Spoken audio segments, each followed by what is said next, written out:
morning. It's my great honor and pleasure to be invited to speak to you all.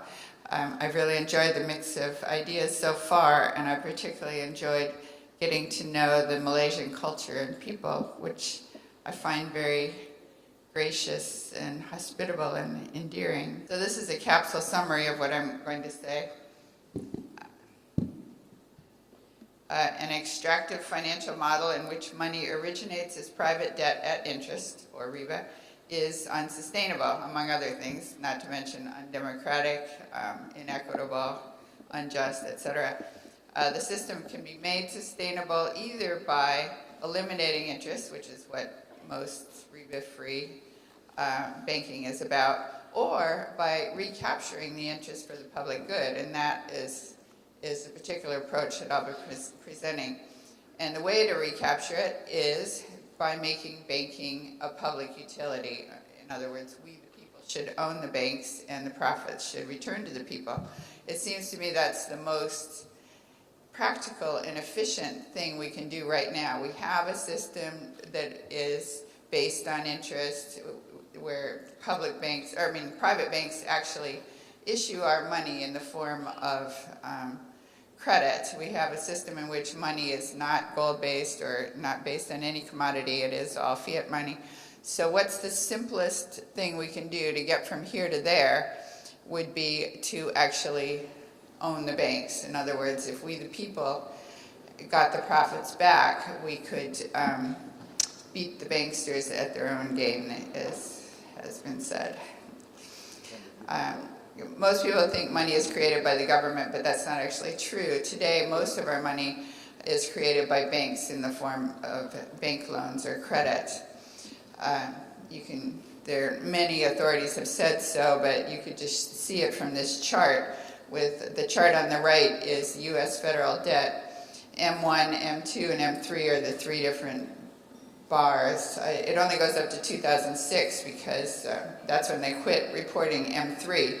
But you can see from comparing that chart to the U.S. federal debt that the U.S. money supply, which is the chart on the left, that the money supply and the debt are virtually the same thing. And the money created by the government is actually only coins. Dollar bills are created by the Federal Reserve, which is not really the government. It's composed of 12 privately owned branches.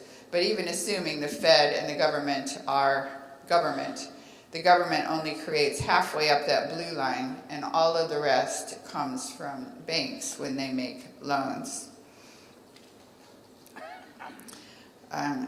So you can see that both of those curves were exponential curves. That's this heavy black line is an exponential curve that it starts slowly and then it picks up steam until it's going skyward, and that's where it becomes unsustainable. Then there's the linear curve is the one that just grows at the same rate all along like a rocket shooting out. And then the other line, the one that starts quickly and then levels off, that's natural growth. That's actual sustainable growth where the system feeds itself and is able to sustain itself. We see exponential growth in nature in parasites and cancers, which feed on a source and feel that are dependent on this source. And when the food source runs out, then they collapse suddenly, and that's where our banking system appears to be today with the credit crisis of 2008. And now it's governments that are propping up the banks. Without that, they would have collapsed. This is another chart of the federal debt. You can see that it's actually the U.S. federal debt. You can see that it's actually the interest that's growing exponentially. The chart was put out by a group that were advocating. They were saying it's the entitlements that are killing us. We have to get rid of the entitlements. That's the Social Security and Medicare, the benefits for the people. But you can see that all those things at the bottom, the actual debt is pretty sustainable. The thing that's killing us is that big yellow triangle at the top, and that is the interest. And more specifically, it's compound interest that grows exponentially. people generally think that if they pay their mortgage on time, et cetera, that they're not incurring compound interest, which is interest on interest. But that's not actually true. In the US, most debt is mortgages, and most mortgages have compound interest baked into the formula for how they calculate it. Other things that are growing exponentially include this chart is of U.S. household debt, which is going up at that same rate. Total bank assets are growing exponentially. And income for the 1% is growing exponentially. It's kind of a rocky curve, but you can see that the growth is at the 1% level. The middle 60% and the bottom 20% are hardly doing anything at all. So all the profits are getting sucked up into that by the 1%. That explains why the rich are getting richer. The top 1% has 42% of U.S. financial wealth today. Another common misconception is that, well, we all pay some interest, but we also get interest because we get interest on our deposits. So we're just paying interest to ourselves, but that's not really true. 90% of people are net borrowers, and only 10% are net creditors. And of course, the 1% and the 0.001% are the real big winners on this whole system. It's very skewed. Here's some other very stunning facts. 35 to 40% of everything we buy goes to interest. Those figures were derived by Margaret Kennedy, who is a German researcher, collating figures from the Bundesbank. So it was all in German, and it related to the German economy, but you can assume it's about the same for the U.S. Again, most people think that if they don't have any loans or any debts, that they're not paying interest, but that's not true, because producers at every level, every stage of production of a product typically borrow in order to do the product. They have to pay for their workers and materials before they have a product to sell and before their end buyer buys 90 days net. So you have many of these producers in this chain, and they all add interest to their costs, which they have to recover. And so when you add all those bits of interest up, it comes to 35 to 40%, which is a huge sum. 29% of business profits go to the financial industry. I've actually seen higher figures than that too. But again, it's a huge sum, and for what? They're just middlemen dealing with shuffling numbers around. And 21 to 32 trillion dollars are hidden in offshore tax havens. That's $32 trillion would be half of the gross domestic product of the entire world. So this dispels the myth that banks, and most of those tax havens are Wall Street. Wall Street are their biggest customers. So this dispels the myth that, well, banks too spend their money and they spend it back into the economy, and so it's available to pay the interest. They don't. It's more of a parasite situation where they're sucking money out, and if they put it back in, it's in the form of more. They expect to pull more out than they put in. It's an investment, and so they're always taking money out, and it's this growth on the side of the economy that will eventually collapse the economy unless we change the system. Margaret Kennedy found that 40% of public projects involves interest. She derived these figures by collating different types of public projects. Some were more capital intensive than others. The housing, for example, was 77% interest, so it's highly capital intensive.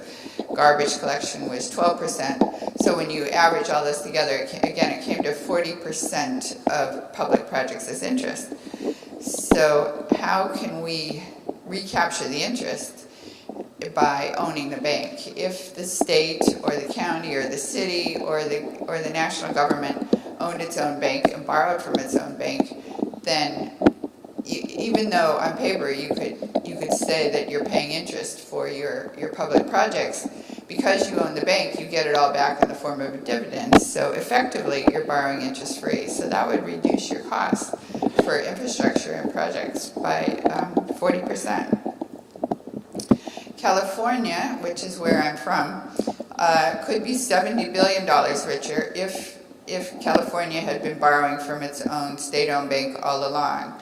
By the end of 2010, they had outstanding general obligation and revenue bonds of $158 billion, and of that, $70 billion was interest, or 44%.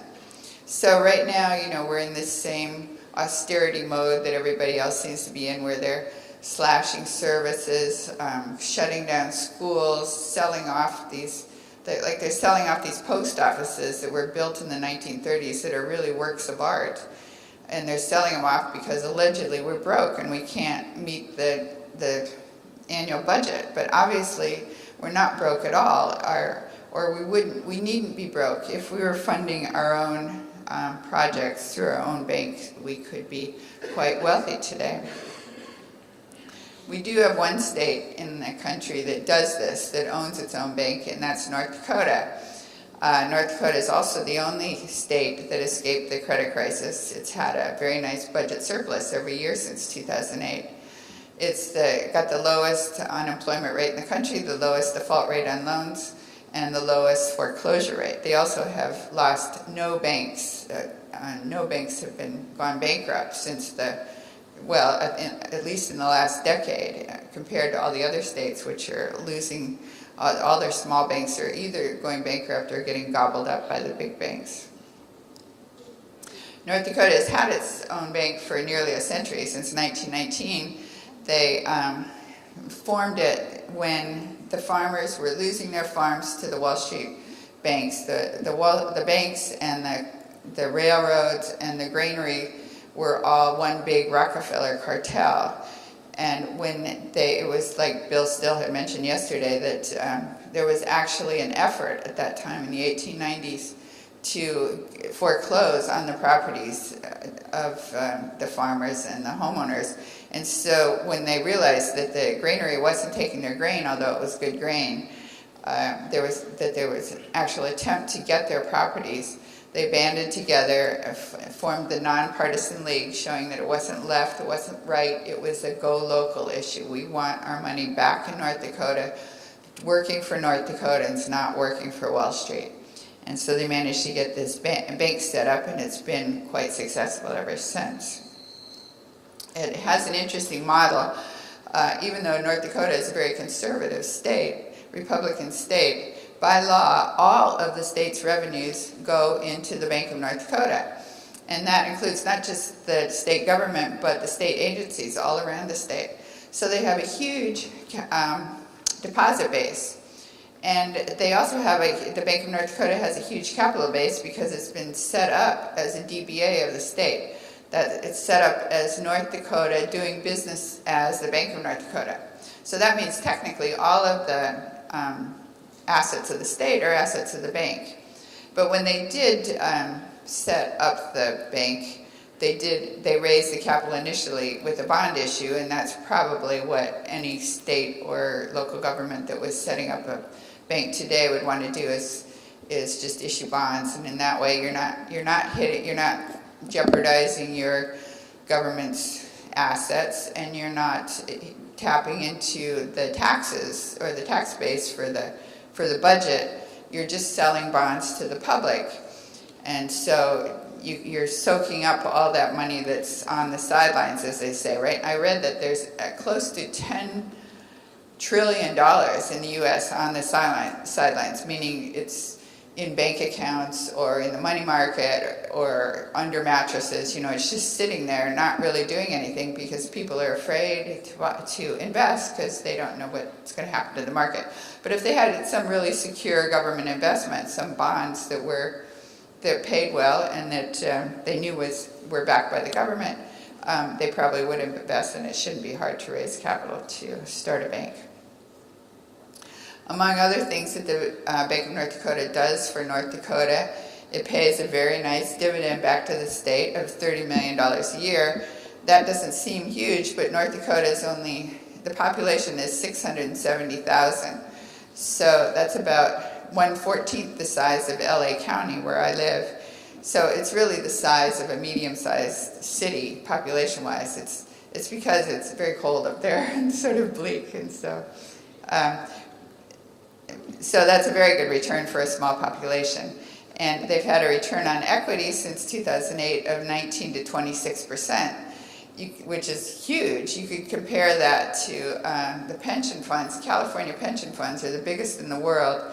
In the 2 years following 2008, they lost 25% and 30%. And this was putting their money with the big Wall Street investment advisors, paying big fees to lose big money. So North Dakota has done much better with their own bank. It pays a competitive interest rate on state deposits. It has credit lines, cheap, readily available credit lines to the state government, to the local governments, to the agencies. So instead of having each little agency having to have these huge rainy day funds, which is what most states have, they have all this money that's just set aside, not really doing anything, in all these separate funds that aren't really big enough to do anything with, but they're there because in case there's a miscalculation on what the government can get for taxes, they'll have to either go to the voters or do bond issue or borrow at quite high interest rates. So they set this extra money aside. Well, if you pooled all that money, you would have a huge deposit base to make loans from, and that's what they do in North Dakota. So they don't need the rainy day funds because they can just go to the bank, if their own bank, if they have a problem. The state did go over budget a few years ago, and they just borrowed from their own bank, and the next year they were fine. And one year, I think it was 1998, they had a huge flood in a city that was half in North Dakota and half in the next state.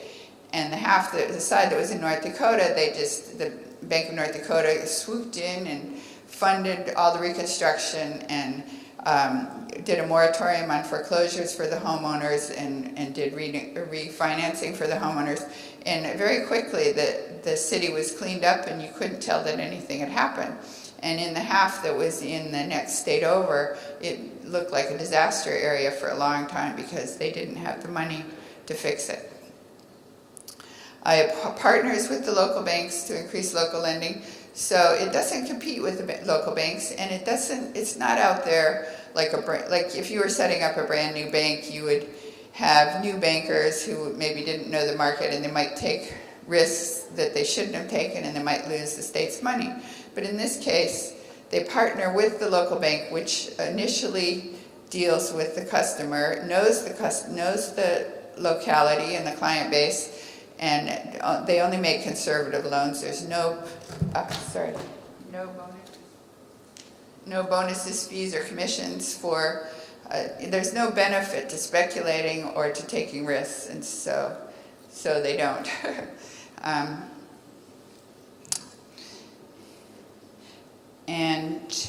So there's a mandate to serve the public interest. So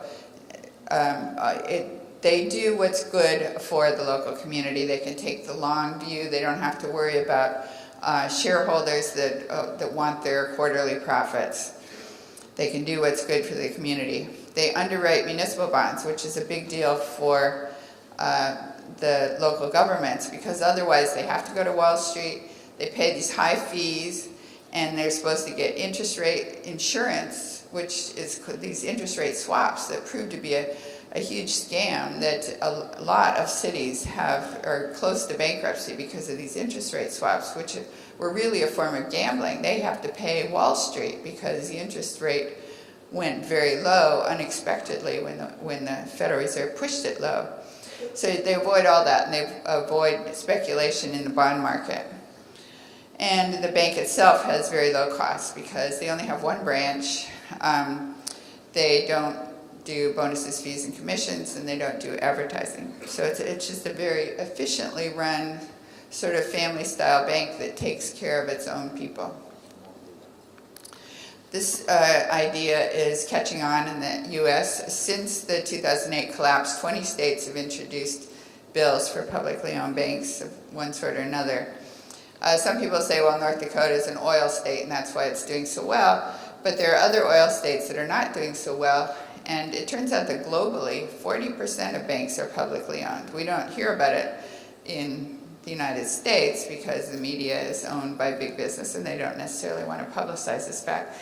But these are largely in the BRIC countries, Brazil, Russia, India, and China, which have 40% of the global population, and they are doing remarkably well. They've had growth of nearly 93% in the last decade, compared to a mere 15% for Western economies. And you can see from this chart that they're due to overtake us soon. Some objections to publicly owned banks might be they're still charging they recapture the interest for the state and local government that owns the bank, but for the individuals who might be getting the loans or the small businesses, they're still charging interest, or riba. They're still engaging in fractional reserve lending, meaning they're leveraging funds, making money in the form of bank credit, and proliferating what's called fiat money. And it's been said that politicians make bad businessmen, that the government-owned banks tend to be corrupt, incompetent, and unprofitable.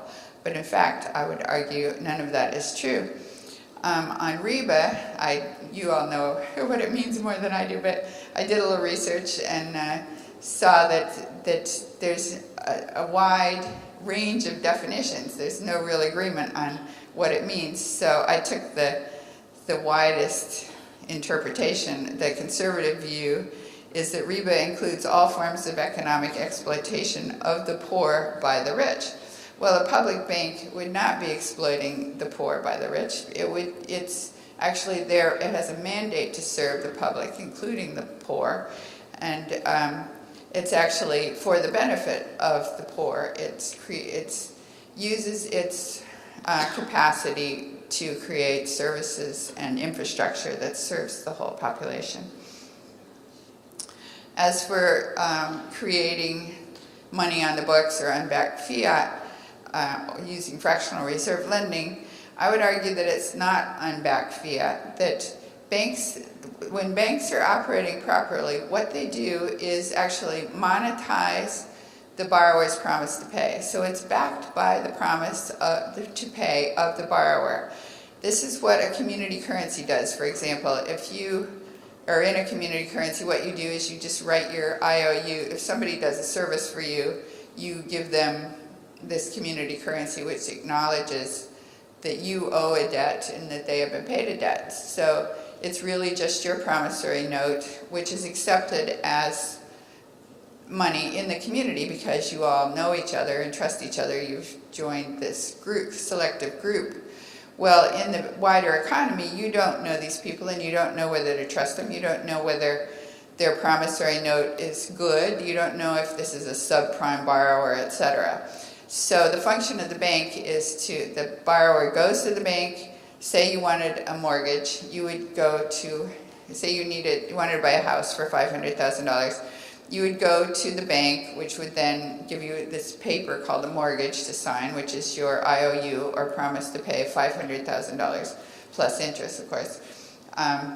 And the bank checks you out, it confirms that you're a creditworthy borrower, and now they open a checking account for you for $500,000, and you now have the right to write a check to your seller for that sum. And the check is actually you creating the money yourself. You are creating you are monetizing your own credit or your own promise to pay. And that is what backs bank created money. And of course, when the promise to pay is extinguished, when the debt is repaid, the money goes out of existence. So it's not really true that it's inflating and inflating. In fact, right now we have a deflationary cycle going on where we have $4 trillion less in the wider money supply than we had in 2008. And as for being corrupt, incompetent, and unprofitable, there are a number of recent studies showing the reverse, surprisingly. The public banks are actually less corrupt, more competent, and more profitable, surprisingly, because they have fewer costs, they don't get into the risky loans, and they know their market better, et cetera. So they're serving the small and medium-sized businesses, which they know. They sort of are working in a cooperative arrangement with these businesses. So I won't take the time to quote from these studies, except here's one quote, the last paragraph. Analysts often compare government bank performance unfavorably with private commercial banks. However, in terms of public policy, government banks can do more for less, almost 10 times more if one compares cash used as capital reserves by banks to other policies that require budgetary outflows. So what are they talking about? They're talking about leveraging the money. If you, say you're a government and you have a certain pool of money and you put it in a development bank type situation where you're making loans for development. So let's say you had $100, you can lend the $100 and then you just have to wait for it to be repaid before you can lend it again. So you've only got $100 in your fund. But if you use that as capital for a bank, you can leverage your $100 into $1,000 in loans. You're allowed to do 10 to 1 to your capital. So that means that you now have expanded your purchasing power for, let's say, infrastructure, you're building infrastructure, say, by 10 to 1. That's just for capital. You still need the deposits to provide the liquidity, as is said, to cover the loans. But you're going to get your deposits from your government revenues that are deposited in the bank. And the beauty of a bank is you don't actually lend those deposits. Those deposits are always there for the government to come and use when they need the revenues. And if the bank is in a situation where the depositor and the borrower need the money at the same time, what the bank does to clear its reserve balance, this is the way the U.S. system operates, is they borrow from another bank. So say you, Bank A creates $1,000 on its books, things, as credits, and that goes through the Federal Reserve account where it has to clear. So the Federal Reserve, if the bank doesn't have the $1,000 in deposits, it doesn't have the reserves to clear the check, the Federal Reserve will automatically count that as an overdraft. So Bank A now has an overdraft in its reserve account. But Bank B, where the check just went into, has $1,000 in excess reserves. So Bank A can borrow the $1,000 that it just created, that just went into Bank B, they can borrow it back for 0.25%. So let's say they made the loan at 5%. They get the spread, which is 4.75%, for money they just created out of thin air. It's a great perk for the banks. So if we, the people, own the bank, we can recapture that, and we can do the same thing. We can take our $100 in capital, create $1,000 in loans with it, use our deposits to back the $1,000 in loans, and if we need the deposits, we borrow that money from another bank where that money probably just went into. We borrow it at a very cheap interest rate and keep the interest, the spread. If we did not have the burden of interest, as we saw from this chart, that even a very large federal debt might be sustainable. You can particularly see that in France, for example, the one in the middle. Since 1973, the French have paid as much in interest as their current federal debt is. Before that, they borrowed directly from their own central bank, so they didn't pay interest. So if they had not been paying this interest, they would have no federal debt today. And Canada has actually paid twice as much in interest since 1961 as their current debt is.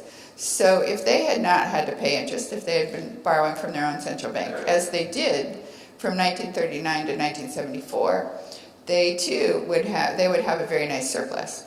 It's hard to tell on the U.S. figures, but the Treasury only reports for the last 24 years. So I added those up. It came to $8.2 trillion that we've spent in interest in 24 years. And the debt when I added those figures, was 15 trillion. So that's 8.2 out of 15 trillion is for interest, just in 24 years. So if you went all the way back to 1835, which was when that was the last time the debt's been paid off, it might be true that we too would have no debt today if we had been borrowing all along from our own central bank. This is a chart from Bernard Lietaer's latest book, Money and Sustainability, of the French debt. So the light blue line is the debt if they had not had to pay interest. And the dark blue line is what the debt actually was with the interest. So you can see that if they had not had to pay interest, they would have almost no debt today. In the United States, the original of this model was in Pennsylvania, where in Benjamin Franklin's day, which was the early 18th century, 18th century, the colonies in general issued their own money, but they had it's called paper scrip, but they had a tendency to issue too much and to inflate the money supply because supposedly it was backed by taxes, but it was a lot easier to print and spend than to get it back in the form of taxes. But in Pennsylvania, they managed to establish this sustainable system where the colony itself owned a bank. And so the bank, let's say the bank would issue, say the state or the colony would issue $105, assuming they were using dollars. They could lend $100 to the farmers at 5% interest, and then they could spend the $5 on their budget, and they would have $105 circulating in the economy, which would all be available to come back as principal and interest. They could lend the 100 again, spend the 5 again, it would all come back as principal and interest, so it would be available for that. So they could do that over and over without having to continually inflate the money supply which is the situation we have today with a private banking system. And during the period that they had that arrangement, they paid no taxes, they had no price inflation, and they had no government debt. So it was quite a sustainable system. What stopped it was the Bank of England and King George, who forbade the colonies to issue their own money, and which precipitated the American Revolution, or it was one of the factors.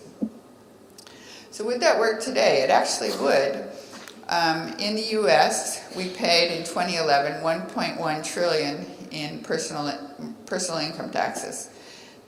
Banks collected $725 billion in interest, and the government paid on the federal debt $454 billion in interest.